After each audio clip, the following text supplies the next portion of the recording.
আসসালামু আলাইকুম রহমতুল্লাহ বরকাত। মাছ বানায়াম, এই যে পেঁয়াজ আলু।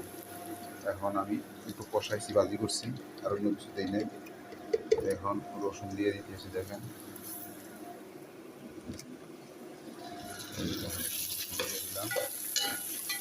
একটা আলু দিচ্ছি আমি, ঠিক আছে। এই যে একটা বাইগুন কেটে রেখেছি, এটুকু দিলাম।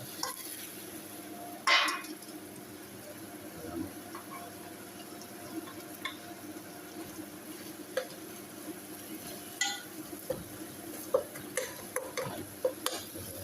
এক পিস মাছ দিলাম, তাতে মাছটা ধরে আর কি, তরকারিটা তো আর স্বাদ লাগে না।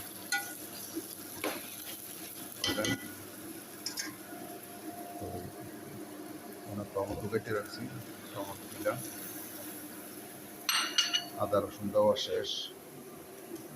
যেন একটু লবণ, একটু হলদি, একটু মশলা সামান্য, মাছের মশলা তেমন লাগে না, এই দিয়ে দিলাম।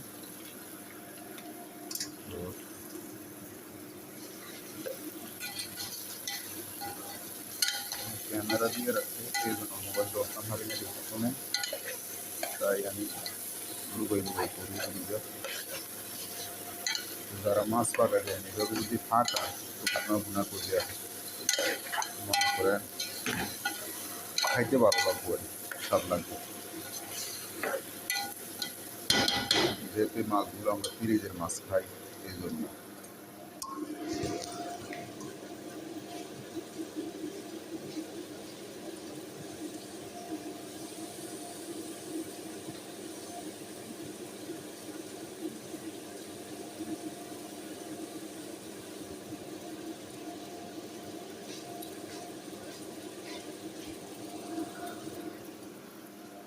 আমি একটু পানি আনলাম, সামান্য একটু